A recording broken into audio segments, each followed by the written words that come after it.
What is going on, guys? Welcome back to my chess journey here on the channel, episode number 27. In the last episode, we got a win, and I think the episode prior to that, we might have too. So I think we're on a 2-game win streak, but don't quote me on that. So I don't have a whole lot to say really.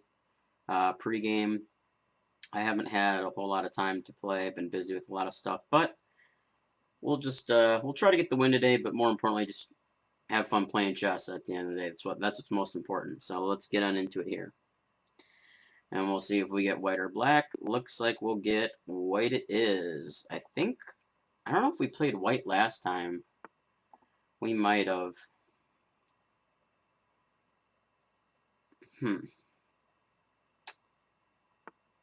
Alright. This is kind of the formation I've been playing recently. Throw that up there.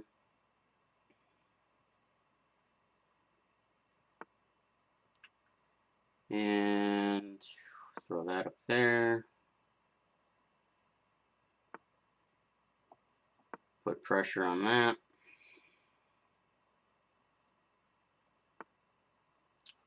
Yep. Let's see, if I go here, he could move the bishop up. Oh, what's the move here? What is the move? Do we develop? Develop. Let's just refortify that piece. Let's go ahead and do this. Kind of attacking this bishop, putting pressure on it. Alright, so if he takes, we take. If he goes here, we take. If he goes here, we could take back. If we go here,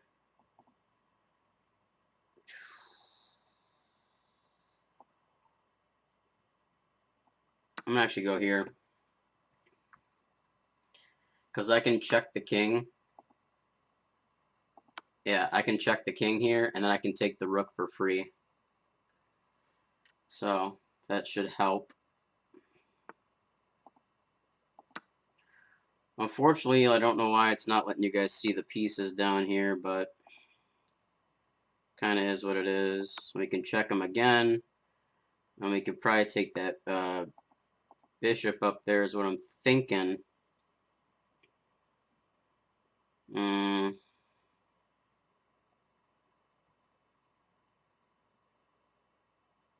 Actually, yeah, I'm okay with that. He's done his job. He took out a bishop, a rook, and whatever, so I'm good with it. He did his job. Let's see here. Let's see if he goes here, he take. If he goes here, let's go here. That way we can kind of block in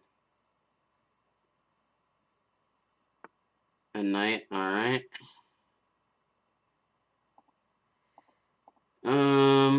What's the play? What's the play here?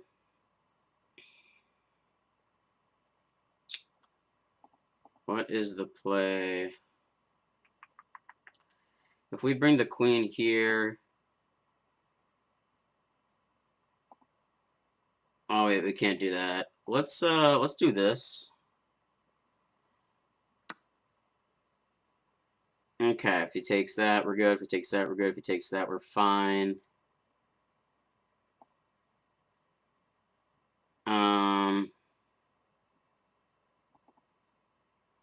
Let's move this here so that way he can't move the knight.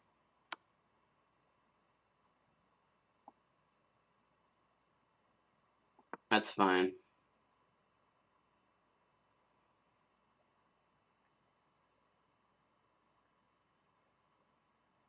Trying to pin him in here. Yep.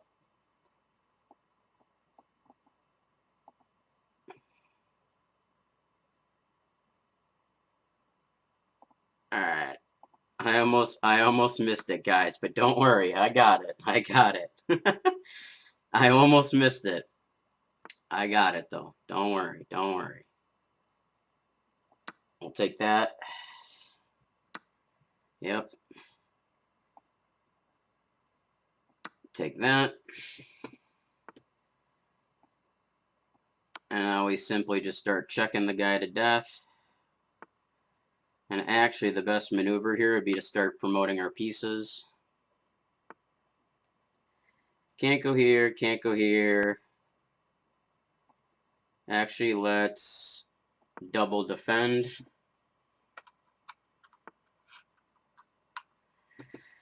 Okay, if he goes there, I just don't want to get trapped. That's my thing. I don't want to get trapped here.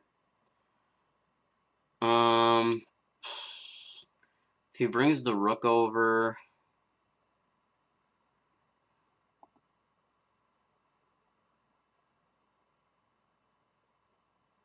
if we go here, we should be out of his reach.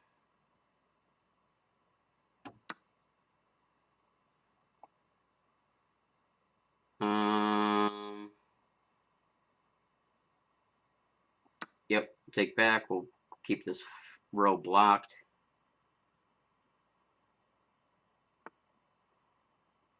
Yep.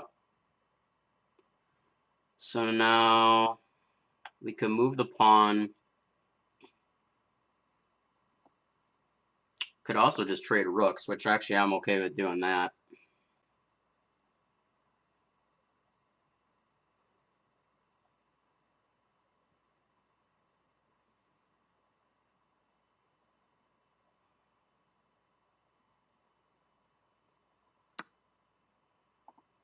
Sweet.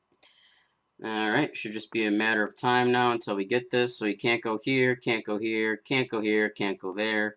So we don't really have to worry, so we're just going to keep promoting.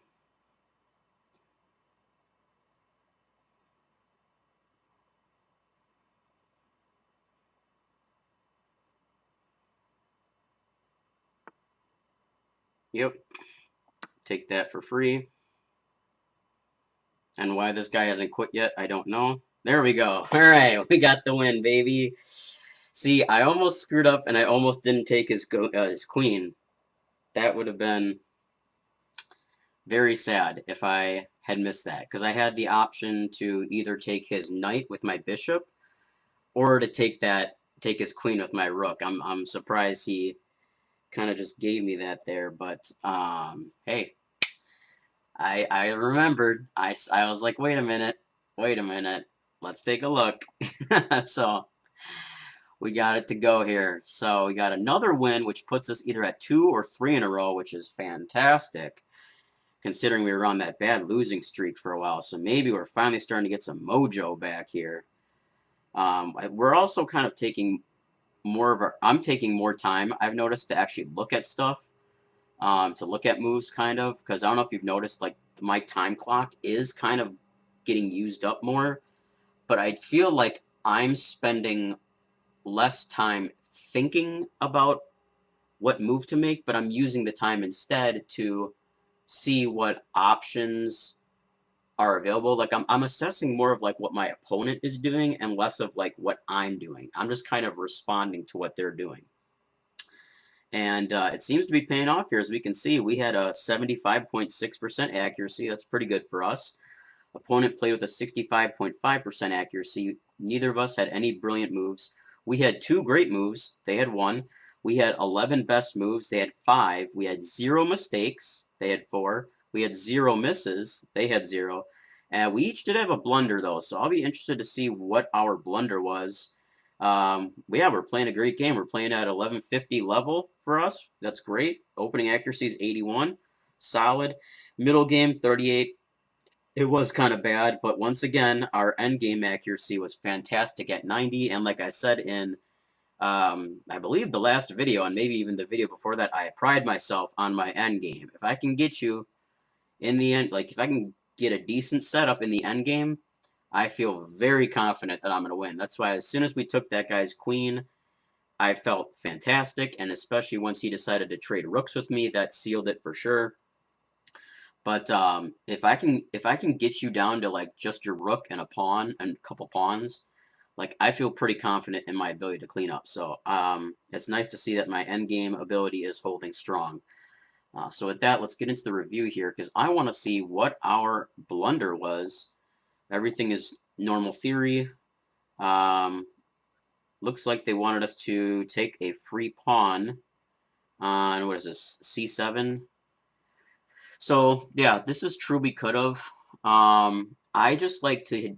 I kind of like this formation because my opponents tend to play this, and in a few of my games, my opponents do bring the queens out, either like here or here, either d6 or what is this, uh, f6. Um, and so I just like having this solid formation because I wanted to defend this pawn in case if he took. I didn't want my knight to be in jeopardy either, which I do have the queen here to block, but still, I just like having that solid fortified wall of pawns. This is typical too. I saw this a couple of times in some other games that I played on my other account, which is a little bit, it's lower leveled. It's about 100 points lower than this one. And in those games too, I did what I normally do here. I bring the queen up. Um, it's true that I could have went here. Um, I could have went there, but then he would have taken, and then the king would have been checked, and then I would have just had to double up pawns. And that's the big reason why I brought the queen here to d2 is because I didn't want to double my pawns up. I've learned enough times from playing enough games to try at all costs to not do that. And that's something you'll actually see in this game. My opponent ended up having this d file got clogged up. We were able to block two of their pawns because he doubled them up. And so here we're simply just putting pressure on the bishop, either making him do the trade or retreating. He decides to retreat. We saw that he was putting pressure on our bishop here, so I just wanted to give extra fortification there in defense. His move here with the knight, don't understand what that was about. Our move here was pretty simple. I saw this line here. Because normally what I'll do is like I'll bring the bishop here or something and have the knight protected, but I saw this line where if I could get here to this pawn on c7, I could get the rook because I saw since he moved his queen out, he has no way to defend against this. So that was what I was going for here in these next couple of moves. That's why I decided to take with the bishop because I had a strong feeling that he was going to take with the pawn. And even if he didn't take with the pawn, if he went backwards with the knight, I was willing to still go up and take the pawn on c7 here because that knight wouldn't, his knight on d6 wouldn't be able to do anything to ours. So I felt pretty confident doing that move no matter what he took. Was fine with me. Our rook brings the check. We get the, or our knight takes the check and gets the rook for free. Then he does this move. Don't really know. I guess it's just a developing move for him. We check the king again. Gives us the bishop, basically. It's about an even trade, I suppose, but we're still better advantage here, +5. Then finally, I do bring that bishop out, and at this point, I noticed that this his king was on that file with the knight, so I wanted to bring my queen over. So I was trying to think of how to set that up to force this knight to be locked in place. Because he can't move the knight. If I bring my queen here, or any piece that can give a check to the king, the knight can't move. It's locked in place. So we have yet to see. Looks like our blunder is coming up soon here. They like that move. Yeah. Okay. We gave this move was I was trying to do this to possibly open up the A file as well. And he can't move the knight over to a5 because he's got the pawn there. So if his pawn took, we would take back and still have control. And if he wanted to take our pawn, our second pawn or whatever on b4, then our queen could just take his knight anyways. So felt pretty confident there. I did expect him to take the knight. Now where I did mess up here. So yeah, okay, so this is the blunder. Because like I said, I was so focused on getting this knight locked into place because I saw this with the king. I did miss that he was able to take our rook. That was on me. So I accept full responsibility for that. That was an oversight on my part for sure, and I accept that blunder. That's fair. But I just felt like this was too good of a position to give up. And I looked at my before I moved the king, I looked at the pawn setup. I'm like, well, everything's pretty well protected, and I'm like, even if he goes to whatever, E1, E2, or whatever, D1, like my king could just take it, And if he wanted to, go over and take my rook, I could just take back with the queen. So I felt comfortable moving up. I was a little saddened that I lost the rook, but it is what it is. And this was their big blunder. They too saw that I was trying to lock that knight into place, so they moved a king. And then this was the point where I was like, well, I can either take the knight here, and try to move forward with my strategy. But then I took the extra couple of seconds. Took me 13 seconds to make this move. Went from 7:14 to 7:01 on the clock, and I saw that queen, and I said, not so fast. We're gonna slow this down. We're gonna get that baby, and that gave us a huge advantage. Well, actually, we're only +6 now because I did blunder that rook, but we're still up a good amount of points here. Nothing to worry about. This pawn wasn't really concerned about. If he took, we would just take back and still block his pieces in. I felt it to be way more important to get that knight off the board, and I was fine trading my bishop. 3 points, 3 points, both ways. Not concerning to me.